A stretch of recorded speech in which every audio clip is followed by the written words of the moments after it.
there has always been a divorce between, or an amicable separation between who we are at home versus who we are in business. And so actually the framing of my answer is thus.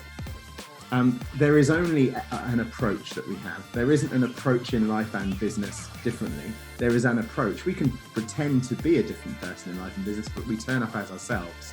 And we can layer it in biases and heuristics, but the truth of the matter is how it lands with us and how it resonates with us and if it fulfills us or not is actually an absolute. So I don't think that there's a differentiation.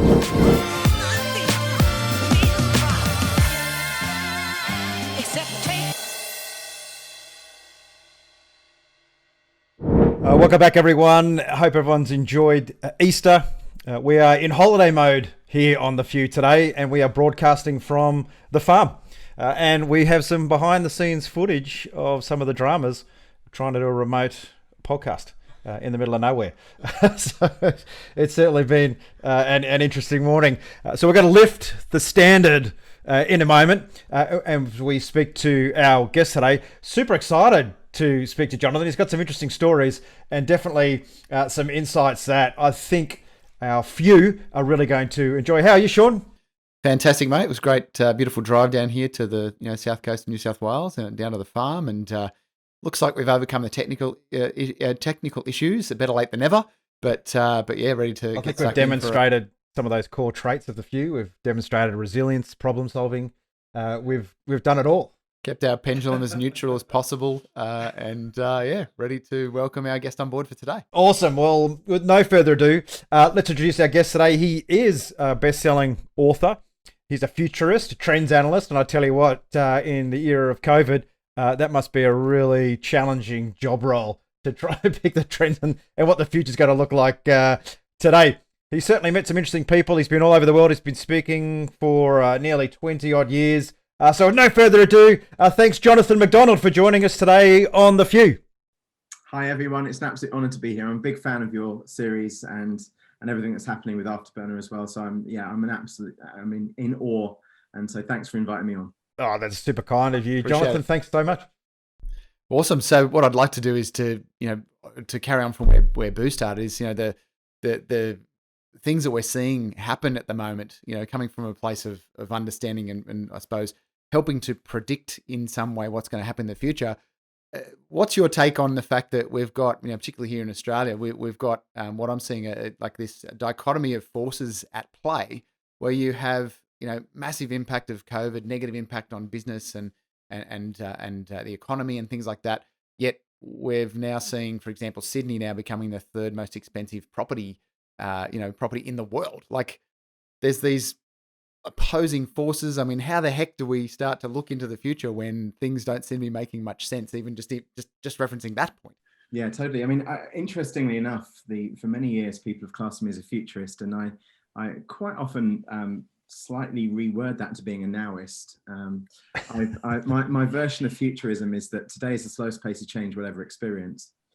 And we are perpetually designing the future from moment to moment. And so I've been a proponent of something I call productive paranoia for many years, which is that actually we know that the only thing we can predict is that stuff changes. And we know that things don't pretty much ever really go to plan. Therefore, this situation that we're in at the moment isn't necessarily something that is out of the blue if you actually take a zoomed out perspective of the last 2,000 years of humanity, let alone everything BC. So we're in a cyclical pattern where from an epidemiology perspective, it's quite obvious what happens when you don't get herd immunity and you shut borders and everyone stay inside, and what happens over a period of 5 years and 10 years after that. Everyone knows what happens if you burn a hole through the ozone layer and then wonder whether or not there's going to be more or less forest fires in the future. None of this is unpredictable, really. I'm less interested in whether or not flying cars are just around the corner, and I'm more interested in Oh, look, everyone's interested in flying cars, mate. I mean, flying cars have been around since the 50s. I'm going to leave that with you. Says the pilot.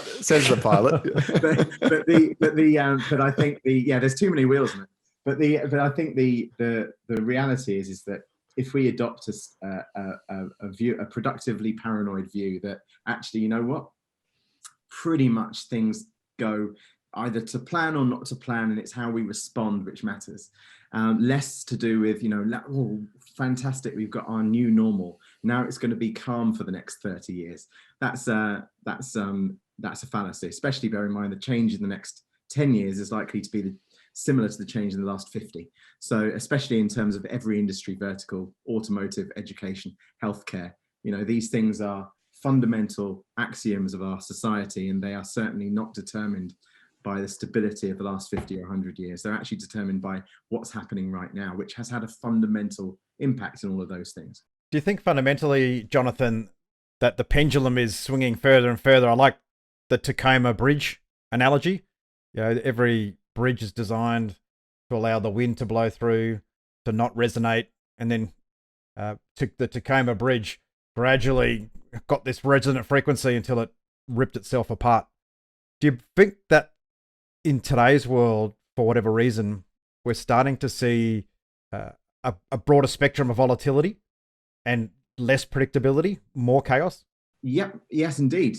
Great analogy. It's also echoed by Moore's law, which is that every year the size of a computer chip becomes half and the capability goes double. And if that's exponential growth. So obviously the price impact in there as well. So we're in a situation, I think, using the bridge analogy, that if we accept that things become more oscillating over time, then we will become less able to predict over time. In fact, I've always said to futurists, if you are really a futurist, then what's the next lottery numbers? Yeah, exactly. The only one that I would ever believe is someone tells me the lotto. That's it. I'm not interested. Yeah. But yeah, I think we are living in times of less certainty.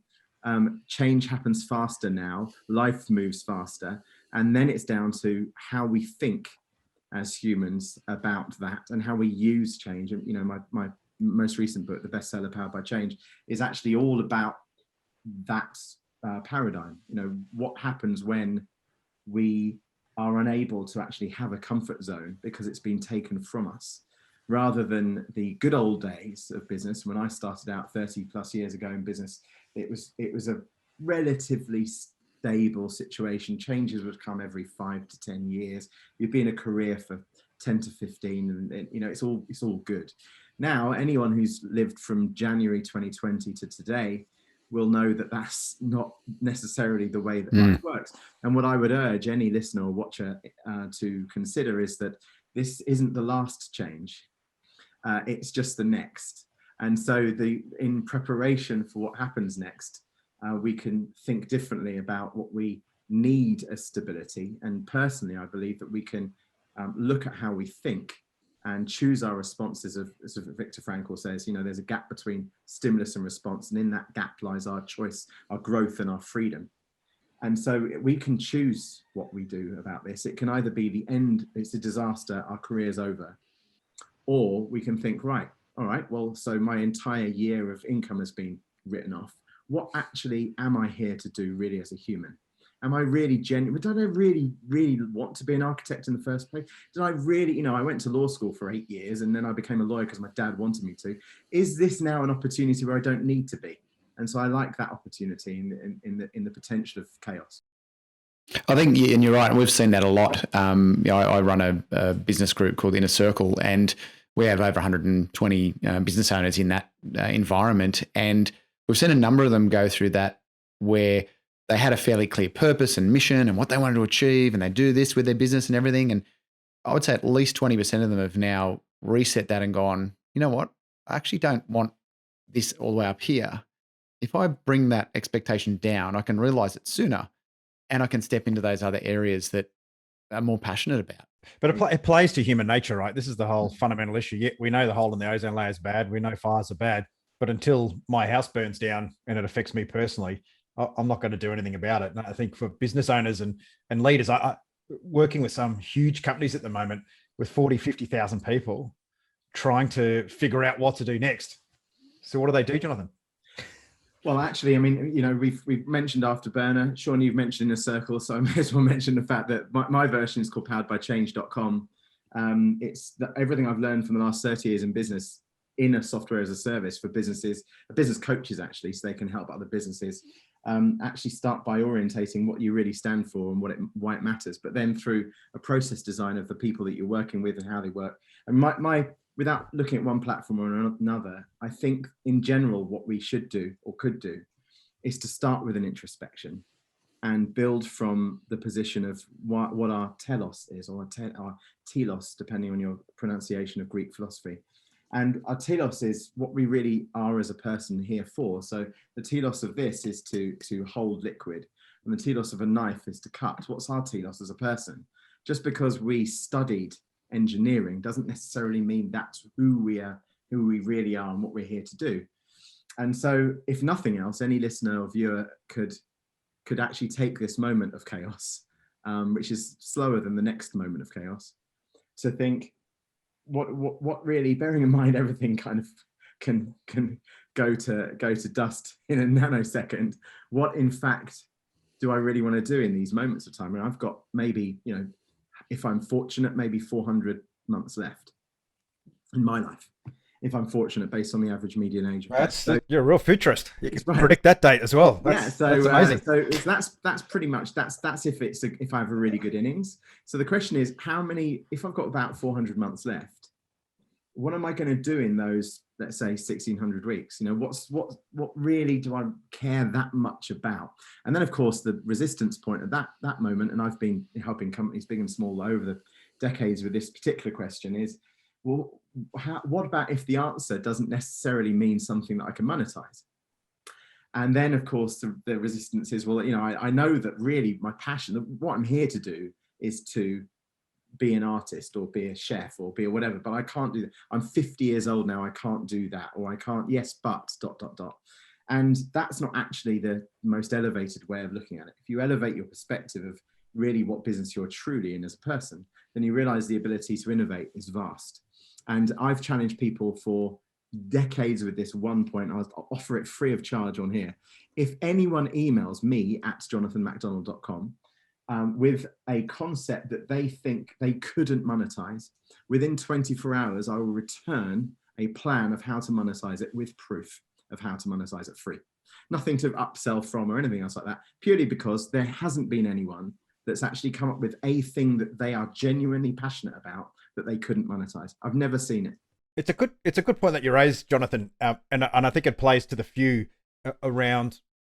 Let's say your passion is riding jet skis, right? You love going out on the weekend, going out in the jet ski.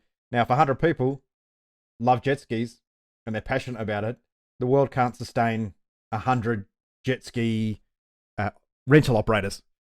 So therefore, there's this small group, the 1 or 2%, who do pursue their passion and do find that niche, and they successfully become what they are. So successfully fulfill that passion and purpose. So what is it that makes the difference between those two groups of people? You've been around, you've seen a lot of people, spoken at big events. Do you believe that anyone can be one of these 1 or 2%ers? Or do you believe there's a leadership cohort and there's people that can realize visions? Yeah, and everyone else follows. Yeah, empowered by change, I call it skill versus will. So if you imagine a 2x2 grid, and you have people with skill and less skill, and people with will and less will, and you have a 2x2, the people with the skill and the will tend to be leaders. The people with the skill and the less will tend to actually be the most potential kind of cognitive surplus in the company, because actually, as Gartner Employee Engagement Survey said, about 74% of all members of staff have the skill, they just don't have the will. And then you have people with no skill and no will, which are problems. And you have people with the will, but not necessarily the skill, and they're the people who can learn. And so if you look at that kind of 2x2 grid methodology, then the few are in the left-hand edge of that, which is the people with the will, even if they don't necessarily have the skill. The skill is far less relevant than the will to actually test, learn, and improve. And so, yes, even though the offer to people to say, what is it you really believe in and stand for as a purpose from an elevator perspective, and how could you actually make that your career? Because if you find a job that you love, you never work a day in your life. Very few people action that. I would say that I've spoken to 45% of the Fortune 500 companies, and I'm in my 10th startup myself after several exits and so forth. there would be something like 1 in 1,000 people who genuinely will take that step, where everyone else always says to themselves, you know, I wish I had done X, Y, and Z. There's maybe 1 in 1,000 that say the otherwise. But just one quick analogy is that 75% of people who want to go smoking don't, and they don't even try. So 3/4 of the people that actually want to don't actually even try to. And I think that's actually probably a generous statistic. I suggest it's even higher than that. From the people I've spoken to in business, I would say maybe twice or 3 times a year, I will find an executive who goes, actually, you know what? This is what I want to do. I mean, I managed to help a guy who ran one of the largest global online gaming companies, gambling firms, to realize that his actual passion was to be a farmer. And I helped him through a 5-year period of gradually selling off his business and constructing an entire enterprise in the south of Spain as a farmer. And this is an example of someone, you know, when he secretly told me, when I was over at his place in Marbella, in his beautiful villa paid for by other people's credit cards, I said to him, you know, do you want this legacy for your children? Is this what you're going to leave? Is it in your heart? And he said, you know, I'm going to be absolutely honest with you. It's not really, you know, what I really want to do is be a farmer, but I can't do that. I mean, I'm a billionaire online gaming firm owner. And I said, well, let's just discuss the farming thing. Let's just. Yeah. Why no? There you go. I think a lot of the time, Jonathan, what I've seen too is particularly working so closely with business owners for the last 15 plus years. And it is that a lot of lip service in, oh, I want to do this, I want to do that.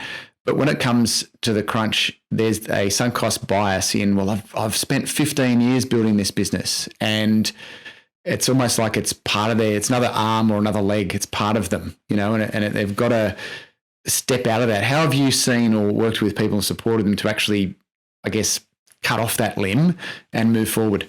Yeah, the entire second section of Powered by Change actually goes through the hundreds of heuristics and biases as a mechanism to actually distill which parts you're actually suffering from. And just before you go on with that point that Sean made, more broadly, that transition, you might be a 20-year employee, a seriously senior exec on big money in a corporate. When you frame this response, mate, is there a difference between life transition, whether you're a business owner, an athlete, an ex-military person, billionaire entrepreneur, or is there a common roadmap to make those huge transitions? Yeah, I think really, to be honest, I'm fearful of the differential between business context and personal context. I'm fearful of that. And the reason I'm fearful of that is that there is a danger of thinking that we are a different person in professional life and personal life. And the truth is we're not. And I think that over time, and I'm not pointing fingers at Clayton Christensen or Peter Drucker or any of the heroes of business thought that go into our beautifully constructed, very outdated MBA. There is, with no disrespect to them, there has always been a divorce between, or an amicable separation between who we are at home versus who we are in business. And so actually the framing of my answer is thus. There is only an approach that we have. There isn't an approach in life and business differently. There is an approach. We can pretend to be a different person in life and business, but we turn up as ourselves. And we can layer it in biases and heuristics. But the truth of the matter is how it lands with us and how it resonates with us and if it fulfills us or not is actually an absolute. So I don't think that there's a differentiation. So back to the point of biases and heuristics and how we can overcome those things. I think from my learning anyway, is everything has this undertone of how we actually can respond to what's going on and how aware we are of our thoughts. And the truth of the matter is, guys, and everyone listening and watching, is that we think about 70,000 thoughts a day, and 90% of them are the same as the day before. 90%. So what we're actually doing is constructing a version of reality that's remarkably similar to the version of reality we had yesterday. And the reason we do that is largely down to comfort zones and, to Sean's point, a sunk cost trap, where we actually do the same thing again and again and again. And of course, as has been well said, that is actually then the definition of insanity, expecting a different result from the same input.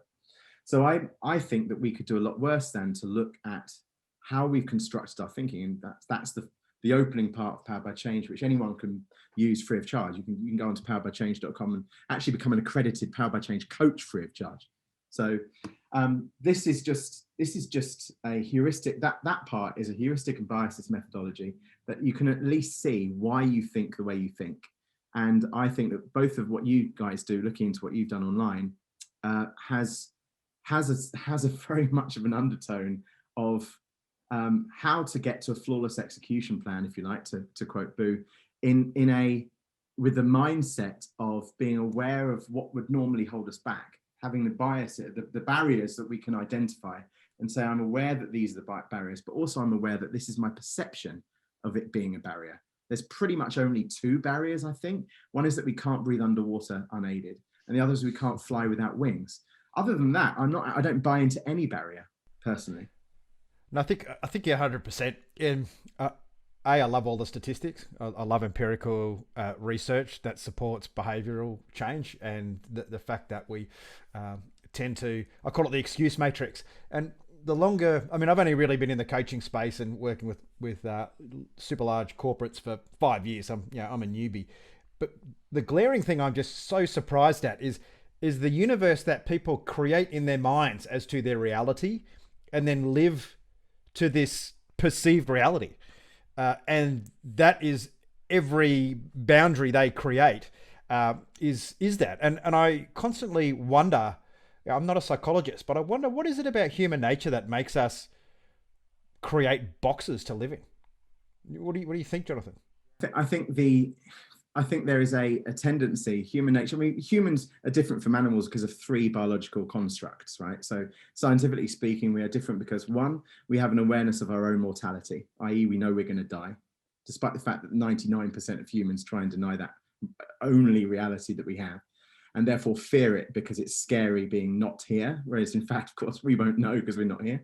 Nonetheless, so one is our awareness of our mortality. The second is that we have an awareness of our that there may be something other, that there potentially is some form of esoteric spiritual otherness, or something that is controlling a great mechanism in the sky on a cloud with a guy with a beard, or whatever it is. You choose your poison. And that's the second thing. And the third thing is that we are social animals, and we have a social desire to be amongst others. They're the only three things that differentiate us from any other animals in the kingdom. So therefore, it's not because it's an innate human quality that we want to form boxes around that. It must be something other. And I'm afraid to say that from a psychological perspective, and even from my diploma in neuroeconomics kind of touched on this in terms of decision making, is that we actually have a good dose of two really evil stepsisters, and they are fear and greed. And unfortunately, fear, which of course we could argue is false expectations appearing real, fear is a horrible construct of a time machine, where we either fear that something in the past has affected us moving forward, or something in the future will affect us now that means we can't. And greed, wanting something that we don't have, even then when we arrive at it, wanting something more because we're never actually fully satisfied. And those two stepsisters of fear and greed force ourselves to construct boxes so we can either diminish fear or fulfill our greed. And then inside that, there is, especially where I live in the Gold Coast, there is this extraordinary amount of comparison. Everyone appears to compare. And it's there's this look up and down. There's a broad beach look up and down, right? So you look up and down, everyone looks up and down. You meet someone and go, hi, how are you doing? And you then compare, is this person thinner, fatter, stronger, faster, fitter, whatever, richer, I don't know. And the problem with comparison inside fear and greed is that we then create a story. And when we create that story for our life, we then compare ourselves to the story as to where we think we are.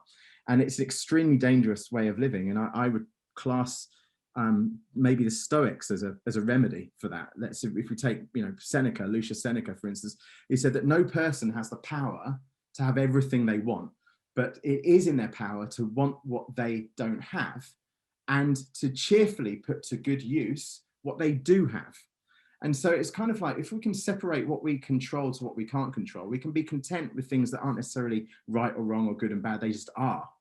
And so probably the lesson that I would offer is that change just is, and we don't need to fight it. We don't need to cling on to certainty and comfort. We can use uncertainty and discomfort as power. It's purely a choice. We can decide to use those things as a positive, or alternatively, let's remain fearful and let's remain in a box and think, no, we hope that the change passes. Of course, it won't.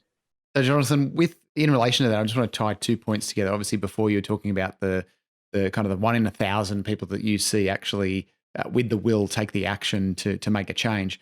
Would you say that those people that are more driven by, getting to that point and then they want a bigger house or a faster car or this one and they're never quite satisfied, do you think, in looking at that previous context of people actually then living their passion, do you feel that that's an attempt to feel more passion in their lives when they're not actually focusing on that? They're too busy with their business and they're identified with that, but they're not actually going down that path and really living as one of the few and living that passion?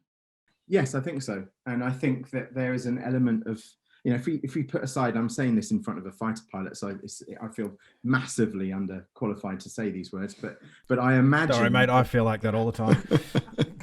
I've got a valid imposter syndrome here saying what I'm just about to say, but I think that there are those people who feel the fear and do it anyway, to quote, some others. And I feel I kind of, in the same way as, fail fast, fail often is kind of a misnomer. I prefer learn fast and learn often.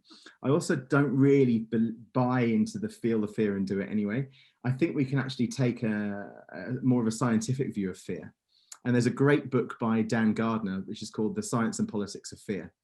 And the book's actually called Risk, and the subtitle is The Science and Politics of Fear. And what he speaks about there is that there's rational and irrational fear. And with rational fear, that's inversely proportional to understanding, i.e., if we understand things more, for instance, the most dangerous part of air travel is the drive to the airport. If we fully actually understand it, really fully understand it in terms of probability and scientific observation, then our fear can actually be diminished if it's rational. If it's irrational fear, then obviously you're in a whole different ballpark, and it doesn't matter what you say. You can give people any form of remedy, but the irrationality actually takes over. So, Sean, to your point, there are maybe a 1 in 1,000, 1 in a million, maybe 1 in 100, and I'm hoping that there's a dozen people listening to this at the same time who actually look around the circle and go, actually 8 of us feel this, so therefore the stats of 1 in 1,000 BS, which would be great. That'd be a great outcome. I think those people who actually are one of the few have a different relationship with fear in their own lives.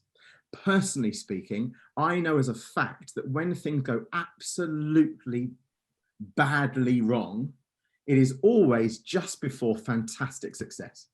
I don't know why. It's bizarre. It's the rules. That's the universal rule. It's that you have to literally be right at the bottom. And I don't know about you, Jonathan, but certainly speaking in the last 12 months has been a big, massive hit for everyone.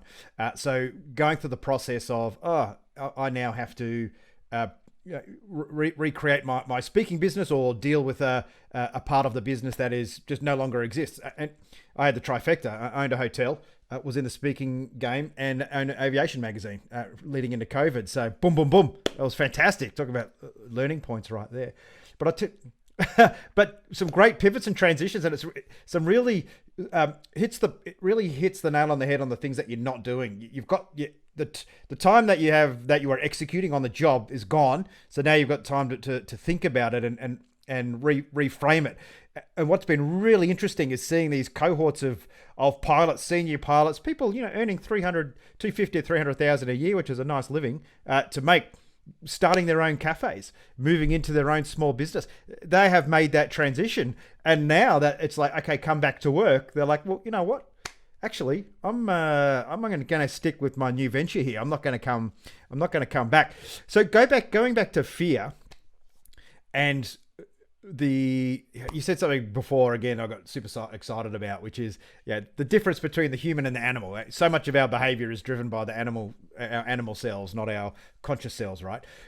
So when you look at things like fear and greed, and I certainly, as I get older, notice this a lot more, it's why am I fearing this? And why can I just not be happy with what I have? I've got the partner, exactly the dream partner I wanted, the business and the fulfillment every day I always wanted, but something scratches away in the back there, which is like, go find something else, do something else. Yeah. And I think you've got to build this cognitive layer, and which is to say, no, click a switch, cognitively think yourself out of that instinctive reaction and get yourself back on path. How important is that, do you think, to take responsibility and have mantras and habits that help manage those instincts? You know what? I will say that that's probably my superpower, which I'm still working on. I'm still honing it.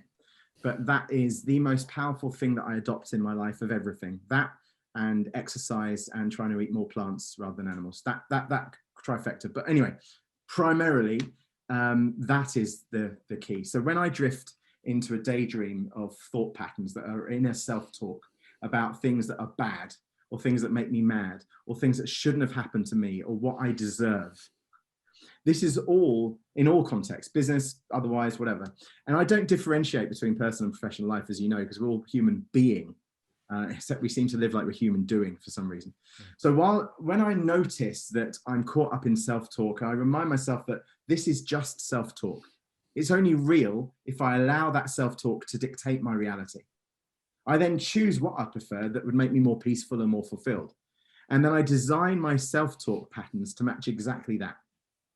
And that process, that mantra, if you like, takes now about 2 minutes, but it used to take about 6 hours. So over the last 10 years, I've managed to tune it from 6 minutes down to 2, and I can't actually work out 6 hours down to 2, and I can't work. Some mathematicians in here will work out very quickly what ratio that is per year, but I'm not sure it's very fast. But anyway, getting that to happen is a mechanical, and I'm afraid to say it, absolutely persistent mantra. Every on this call, I've done it twice, maybe 3 times. I will do it another 100 times today. It's so true. That link, that switch that goes off, the car that cuts you off, the kids that frustrate you, every single thing that happens, you realize it's your animal instinct response to that situation, not the smart response. One of the things that that I've obviously picked up is people talk about, learning a new habit takes you 21 days. Well, that's a load of rubbish. If you've had 30 or 40 or 46 years, in my case, of doing something habitually, it's going to take a long time to unlearn that before you can now really embed something new. And I think that's what people with the, have abs in, 90 days or whatever. It's like, well, unless you change all your habits, the other habits, just doing lots of sit-ups isn't going to give you the outcome, and it's not sustainable because you've got to unlearn this stuff. And I think, as you say, that the self-talk piece, to me, it's if you observe it, what we observe, the things that create this harmony tend to be all based around our preferences. I either like that or I don't. I want to do that or I don't want to do that. That's pretty much it. If you listen, and I've spent, like you, many, many years shoveling that big pile of manure in front of me to try and see the sunlight. That what I've observed is that is the bit that actually creates the disharmony, is when I allow my preferences to overcome the actual situation rather than just accepting the situation and potentially surrendering to it and going, I don't have to like it, but if I resist the hell out of it, it's not going to be a very nice experience. Where have you seen that come up? Yeah, I'll riff off the top of that actually, because there is a from a kind of a Marcus Aurelius point of view, fantastic, one of my favorite philosophers of all time, would go along the lines of, in some of his texts and talks, the fact that, bearing in mind that Seneca was talking around the stuff that we can control and we can't control, Aurelius kind of would extend that and say that actually we should not necessarily see things that happen as making our identity. So if something happens to us, it's not actually happening to us. There's no thing as a bad thing happening. There's something that's happened, and then there's our interpretation of it being bad. And that our interpretation of being bad is a choice interpretation. Frankl, in Man's Search for Meaning, one of the greatest books ever written on earth, talks about his Holocaust experience, watching his family be gassed to death, and then his interpretation of how he can learn from that and forgive the prison guards, etc. It is an assimilation of how we can actually not identify ourselves with the stuff that's happening and go, oh, I observe that it's now raining for the 5th day in a row here on the Gold. It's not, by the way, it's sunny. It's now raining for the 5th day in a row on the Gold Coast. Why is it always raining when we're on the Gold Coast? Why when every time we want to go to the beach, it's always raining? And what happens is that we're then attaching ourselves to the rain as some form of correlation, or some kind of, even worse, a causation. And this descriptive causation and correlation is extremely damaging to ourselves. Some people talk about the sabotage, self-sabotage and stuff, but the truth of the matter is that's how we live. It's not a one-off self-sabotaging moment. We live in a constant self-sabotaging cycle. So true. This self-sabotage mechanism and watching people do it. I was walking along the beach once with a friend of mine who I'd known for like 20 years, and walked along beaches, runs in the military, spent a lot of time together, right? And a seagull flew over the top and crapped on them. And that person's like, oh, God damn it. Every time I go to the beach, I get shat on by a bird. It's like, I've been to the beach with you like 50 times. You have never been crapped on by a seagull in that time. No. It always happens. So it's funny, that programming, isn't it? We do, and in relationships, it's really unfortunate when our partner makes us mad because they've done something which basically is totally innocuous. It doesn't mean it, they don't ask us if we want another cup of tea, but they always used to ask us, and they don't ask us if we want another cup. And then we say, well, you never actually, you don't really look after me as I want to be looked after. And so we've gone from a cup of tea and we've catastrophized it into something that, and I've spent a decade and more actually in psychotherapy from my own choice without being prescribed, self-prescribed psychotherapy. Largely because I wanted to understand why my thought patterns were the way they were and how I could hack my thinking. And I've spent a decade doing that. And in fact, my next book is about that. And in fact, that's one of the things that I enjoy about life. And there's many things I enjoy about life, is that I like really, really, really bad scenarios happening purely so that I can work out how to, like, for instance, with some of the businesses I've been involved in, when you launch and no customers arrive, none. So everything's fantastic. There's a website and you've done your marketing campaign, you put money into Facebook ads and nothing happens. It's like it's tumbleweed. And that for me, that turns me on. I'm like, oh, there's a mess. And when there's a mess, there's a market. And now it's going to be now it's about not losing our heads. Now this is the moment. No little emails to each other saying it's your fault. No blame storming. Now is the moment. This is a test. What we're going to do now is we're going to actually understand what's going on, take an objective view, and then apply ourselves, and then test, learn, and improve, test, learn, and improve. And then in retrospect, we're not going to lie about the fact that this happened. We're not going to say that this overnight success was overnight, because actually, to quote Steve Jobs, the nearest to an overnight success he's ever experienced takes 10 years. We're actually going to be honest about the fact that we launched this, didn't work. Launched an iteration, that also kind of didn't work. And to, Max Levchin, you should have seen the 5 startups he had. Sorry, the 4 startups before the one that worked. This crappy startup, 1, 2, 3, 4, not working. Number 5 was PayPal. So, the Dyson vacuum cleaner, that iteration, I think, is 1,517. Yeah, something ridiculous. Yeah, like iteration 924 gave everyone in the factory an electric shock. So it's like, let's be honest with ourselves here, and let's go through these iteration cycles and really embrace it.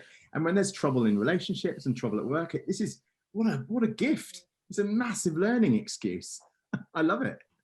No, I think you're Yeah, you've nailed it there. And again, I think some people naturally have that inclination. There's a curiosity to go there.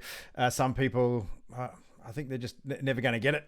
But for those people that are listening to this podcast, people that get you to speak in their organization or me or join Sean's inner circle, they've already made the decision. They've already demonstrated that that's what they want. And I think that's why it's important to share it. Now, speaking of people who have made it, you've met some pretty interesting characters, Jonathan, haven't you? I mean, you've got the CEO. I know where you're going. I know where you're going. I know where you're going. You can do the intro. Did you like that segue?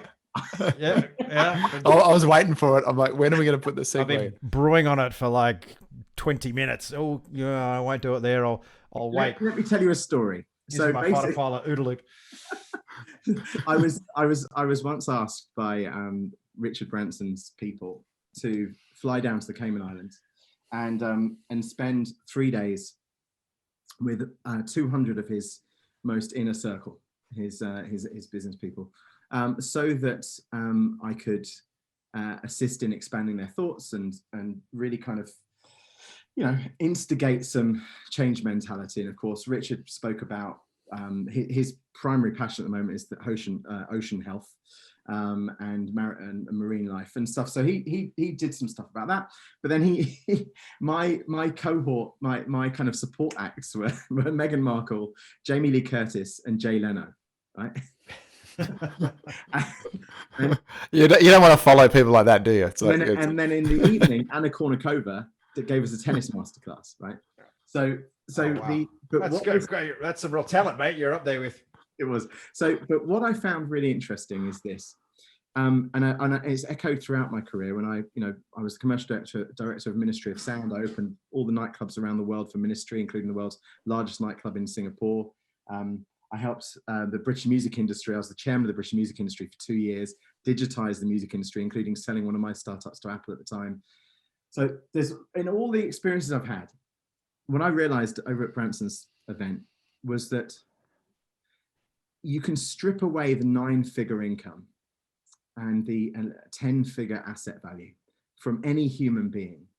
And underneath the surface, they are all, every single one of us, subject to heuristics and biases that are relatively easy to spot, relatively easy to address.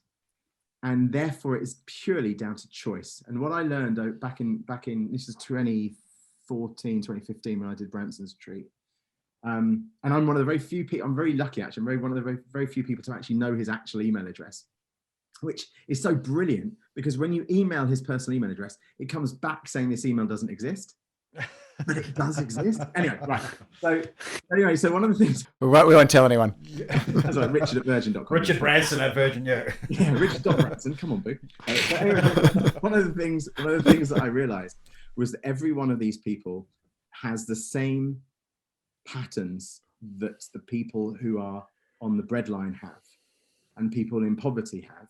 And actually, if I was really to be analytical, I've worked in 113 cities over my career, and I would say that the most miserable people I've ever met are the richest in terms of financial wealth, and the most content people I've met are the people who actually can get through their life, not necessarily with anything extra, but actually be content with what they have. They tend to be more Buddhist, more stoic, more accepting of what is.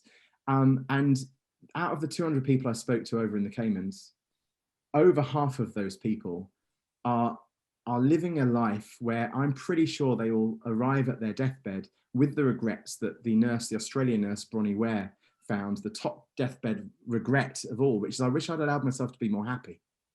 Yeah. And so if I could wave a magic wand to the world and I was king for the day, not that you have to, as I can't remember who said the fact that, you can put a crown on a clown, but it does not make him king. If I could wave a magic wand, then I would I would change people's prioritization to their own happiness and fulfillment and contentment and peace. And I'd deprioritize the material gain versus their neighbor who's got a slightly better car, or whether or not they're wearing a designer brand because it's like it makes them feel, or whether or not they're wearing 3 years of version ago iWatch rather than the new latest version or whatever, or if we could just be content I've had many, many riches in my life financially. I've done a lot of successful businesses over my time. And I remember moving into a 9-bedroom house with my 2 kids and wife at the time. And it took me, I got the house, fantastic mansion, biggest house in the town, had a maze in the back garden. Insane, right? And it took me about 5 days for my ego to pull itself out of my arse. And then I realized that why do you need to heat and air condition a 9-bedroom house and clean? Yeah. And the waste and the buyer's demise, the buyer's remorse was massive. So if you can buy a 100 grand Porsche or a 300 grand Bentley and feel like a bit of buyer's remorse, but when you do that for a 9-bedroom mansion, the remorse is fantastically huge. and it was like a life-changing feeling of dole. Like it's like an Uber home. Big slap in the face. What did I do that for? We were out of there within 5 months, and that was the last mansion I ever bought. My psychotherapist, I only started seeing the psychotherapist recently at that time. It was just like, why did you buy it? And I was like, because I've always wanted to buy the biggest house in the town. Yeah. And she said, and what does that say about you? What's your identity? And I was like, well, because I've been successful. And funnily enough, when you guys, when we first got invited, and I got invited to speak with you, the first question that was floated as maybe being asked was, do you class yourself as being a success? And I spent hours trying to work that answer out. I was like, oh shit. Because when it was about money, when it was about how much money was in the bank, I'd have just gone, hold on a minute, I'll just check my account. Yeah, I'm a success. And that's just BS. I'm just like, no. So am I a success? I know. Do I feel happy today? Yeah, I feel over the moon. I've just been to the gym all morning. My wife's here with her sister, and they're having a chat about her business, which is awesome. And I'm on the phone with you. So yeah, I'm super successful. One of the questions I got asked by a good friend of mine and one of my coaches I've been working with now for a few years. She's an energetic coach, and she asked me about a year ago. It was BC, before COVID. And she said to me, Sean, how will you know when you've made it? And I was like, oh. And very, very rarely, and Boo can probably attest to this, can I not answer a question. I'm pretty good at, responding. But it literally stumped me. And she said, you don't need to answer it. You just got to ponder it. That's the point. There isn't an end. It's the consistent journey. Like you'll be successful, get the big house, get the big car. And that's the beauty of, I think, when you're in business and you go through a process of making a lot of money, then losing it, then making it, you start to realize it's irrelevant. And you look at guys like Elon Musk, where everyone's like, oh, or Jeff Bezos.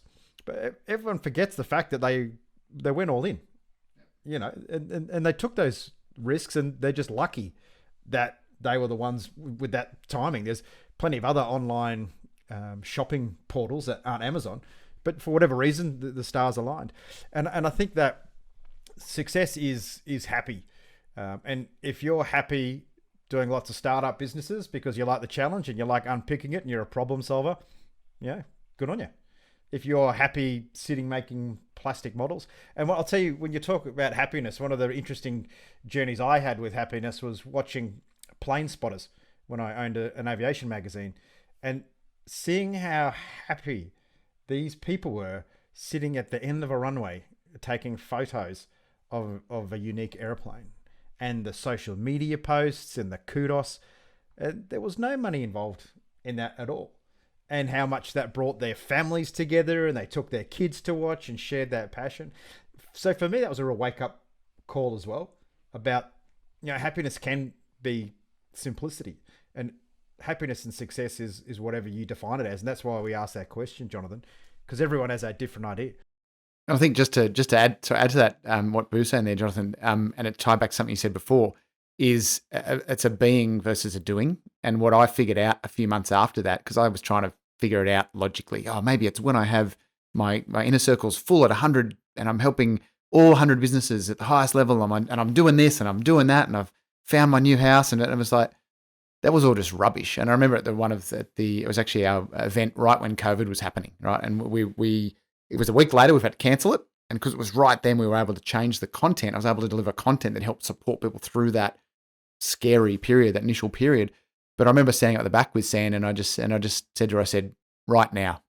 And she knew what I meant. She knew I was answering that question. And she said, why now? And I said, because of who I'm showing up as. I said, that to me was made it, but it's still evolved. Right? And I've seen it since then. I've felt that again and again and again, but it's a state of being. It's not a doing, and it's not attached to the big house. I did the big house thing, but thankfully it was rented it for a year.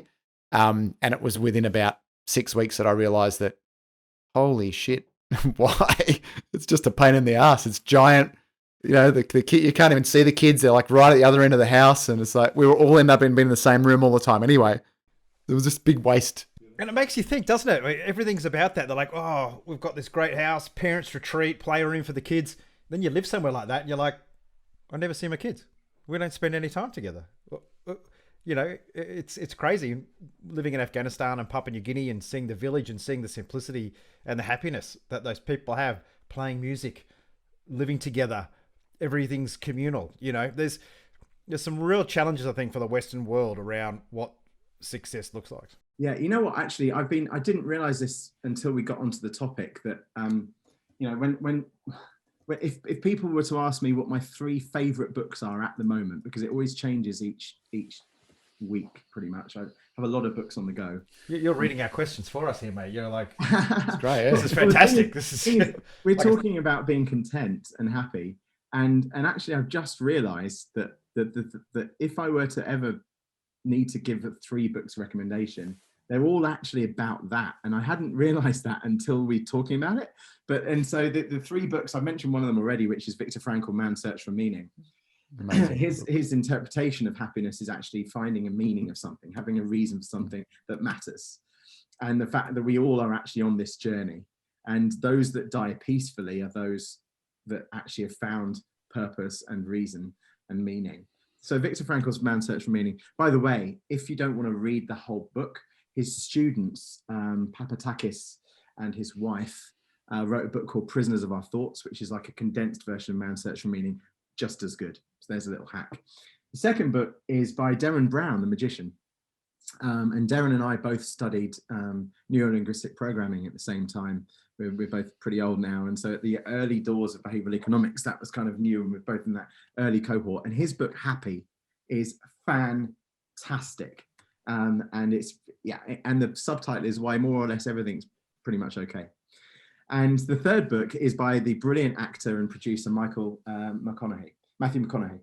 And Matthew McConaughey's book, Green Lights, is just a great modern day tome of how you can approach a version of approaching life. And the reason it's called Green Lights is that he spends his entire days seeing things as opportunities, as green lights, as this is a green light. I've just been told that my daughter has to come home from school because she's feeling ill. Here's a green light for me to show how much of a supportive dad I can be and give her more love than I gave her yesterday.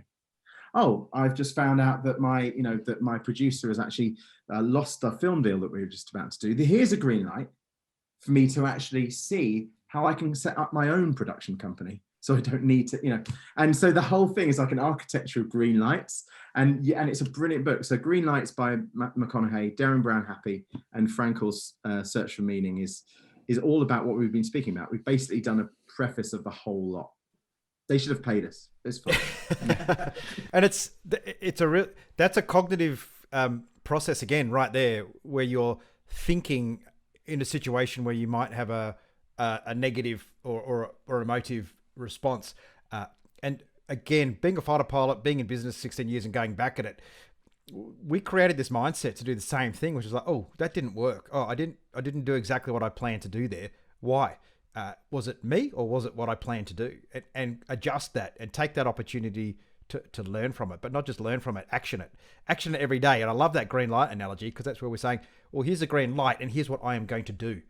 Not here's a green light, let me ponder for a little while and think about the options that are open to me to change my life, and then not do anything. And that bias to action is so important. There's actually a point in there, actually, which I think you may have been getting to in the not necessarily needing to pontificate.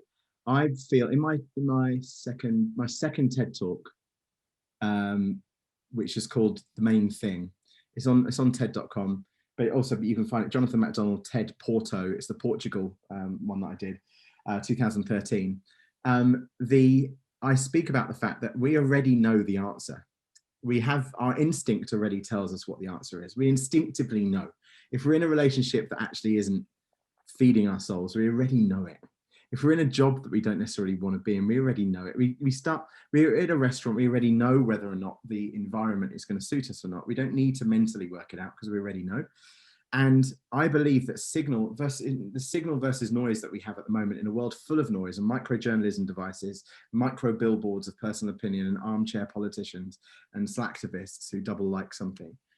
This world is so noisy. The way to get to our signal is by realizing that we actually probably are generating our signal all the time.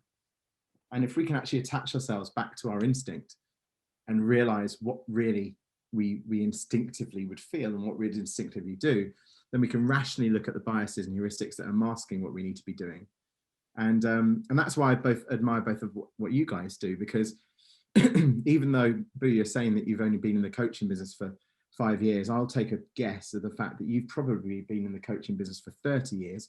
It's just in the last 5 years, you've called it coaching. And I'm going to take a guess that the 25 years prior to that, you were still coaching. You're coaching yourself and the people around you and the people you worked with. And all you've done now is you've just compartmentalized it into something that is theoretically a coach. It's like my mum said to me when I came back with my 5th book, bearing in mind my first book sold 3 copies. My second book sold 28 copies, all of whom went to my family. My 3rd book sold about 55 copies. That's because the publisher forced me to buy them. My 4th book sold no copies because it was wrongly listed on Amazon. My 5th book sold 75,000 copies in 5 days and went #1 on all the charts. Amazon bestseller, Sunday Times bestseller, and everything else like that. That's awesome. And also that you share that story, that because a lot of people go, hey, I'm an 8-time author. I've written 8 books. But no one really knows what the meat is behind that. Exactly right. The true story. Exactly. So Yeah. I went back to my mum and I said, Mum, here's my best-selling book. Here's the Sunday Times. Here's my name in the Sunday Times. Here's the Amazon chart with my name at the top of it. There you go. And she goes, so you're an author.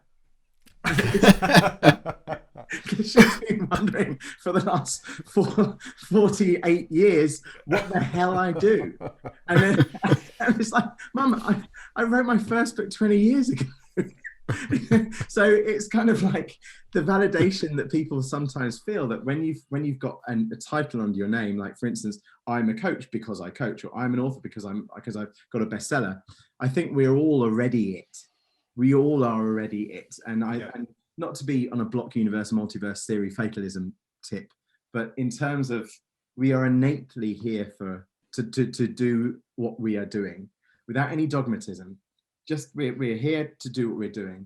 And so people who are a coach at 45, 55, whatever, have pretty much always been coaches. And people who are running in a circle were probably running an inner circle in university, except they didn't call it an inner circle. And so, and actually, if you look back in the history, I've done a lot of work with the chief executive of IKEA, who wrote the foreword to my most recent book, the one that did sell. And this work that I've done with him was almost purely down to how he can do what he wanted to do when he was growing up, how he can shoehorn that into his job at IKEA as the chief exec. And I almost set up a service called What I Wanted to Be.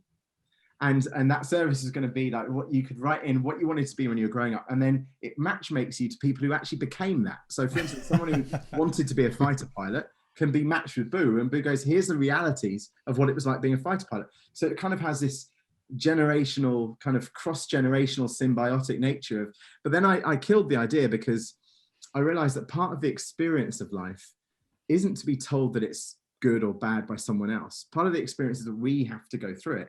So any regrets, for instance, what would I tell myself if I was a younger me? Nothing. If I had to tell myself one thing, I'd say you can choose. Don't listen to other people. You can choose. That's it. I wouldn't say, oh, don't do this. Don't get married to that narcissist. I wouldn't say any of that. It's so true. It's so true. It's so hard when you're a parent, but you've just, like, I was thinking when you're saying your mum was like, oh, you're an author. I was thinking what my mum would say, and she goes, oh, that's nice, love. Are you happy? Yeah, that's kind of it. There you go. And actually, isn't that beautiful? I mean, my daughter recently quit university to start a ballet degree instead. And she was doing medicine degree at Oxford University. And I was like, I've got a daughter at Oxford University. I would tell everyone who meets me, they go, hey, who are you? And I'll be like, I'm Jonathan. I've got a daughter at Oxford University studying medicine. And then she quit. And I was like, oh shit, that's my tagline. No, I'm the dad. I'm the dad of the daughter. And I said, what are you going to do? And she goes, I'm going to study ballet. And I was like, okay. And she goes, because it makes me happy. It makes me really happy. Ballet makes me happy. It always has done. All the way through my grades, all the performances at school. I love ballet. That's what I'm doing. And I was like, you know what? Good for you. Because actually, now my tagline is, hi, my name's Jonathan. I've got a son and a daughter who are both doing what they love. That's it. That's my tagline.